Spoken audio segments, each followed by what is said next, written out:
Il y a deux types ou bien deux catégories de chrétiens. Première catégorie, les gens qui cherchent Dieu parce qu'ils ont des problèmes.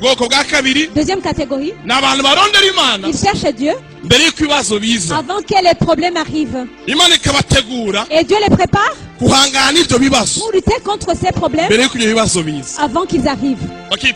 Ils se préparent. La première catégorie, les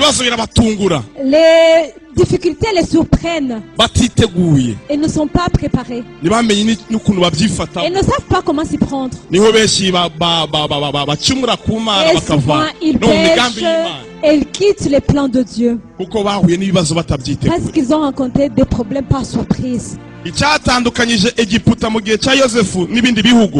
qui séparait Égypte du temps de Joseph avec les autres pays, c'est qu'ils se sont préparés contre la faim avant le temps. Mais les autres pays, la famine les a surpris jusqu'à ce qu'ils aillent acheter les vivres en Égypte. C'est ce qui sépare Égypte et d'autres pays du temps de Joseph. Ils se sont préparés contre la famine avant le temps. Il y a deux façons de lutter dans un combat. Il y a la lutte avant le combat et le combat après le problème. Quand je parle du combat, il faut comprendre les difficultés qu'on rencontre dans la vie. Alors, si Dieu nous amène ici, dans les assemblées, bien dans ton culte personnel ou bien dans ta maison, l'hôtel que tu as dans la maison, 90% de ce que Dieu nous révèle, ça nous prépare pour rencontrer les luttes de demain. Mais 10%, ça concerne la vie d'aujourd'hui. Lorsqu'on vient devant Dieu, tu viens en étant un chrétien de la première catégorie qui cherche Dieu à cause des problèmes, pour les problèmes d'aujourd'hui. Tu n'as pas la paix à cause de ces problèmes. Alors, entre parenthèses, il y a des choses que Dieu accepte qui t'attaque aujourd'hui pour que tu puisses courir, pour t'avoir, pour te préparer pour demain.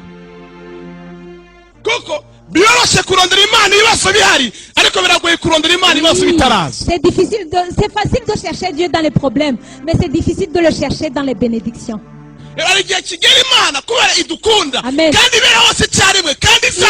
un moment où, parce que Dieu nous aime, parce qu'il sait où on va, il accepte que les problèmes nous attaquent pour qu'on puisse s'approcher de Dieu. Alors, au moment où on va vers Dieu, Amen. Dieu ne perd pas son temps en nous. Comme il fait ce moment, même s'il va prendre son temps pour parler de ce qui va arriver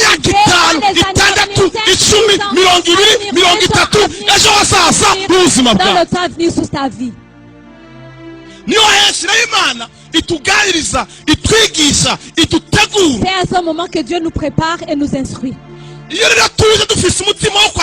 Alors si on vient avec le cœur de recevoir pour aujourd'hui seulement, le thème est parlé, la parole est dit, les principes sont énoncés, mais toi tu comprends que c'est pas tout. Tu veux seulement qu'on parle du mariage. Mais Dieu, Amen, il est en train de te préparer en te donnant les principes du foyer. Toi tu veux que celui qui prédit, il te dise là où est ton mari et tu le rejoins. Mais Dieu lui, il sait comment est ton mari.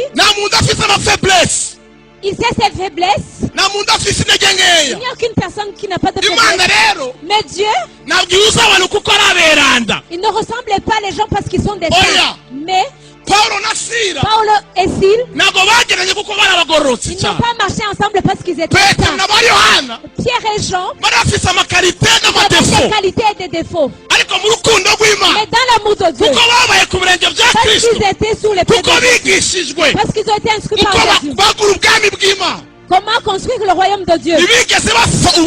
Ils ne se sont jamais ils ne sont jamais entrés en conflit. Ils avaient des problèmes entre eux. Ils essayaient de dépasser ça et continuer le chemin. En la parole, beaucoup ont été sauvés. Toi, tu veux voir celui qui habite là. Tu veux voir son caractère, ton caractère. Et comment tu t'y prends?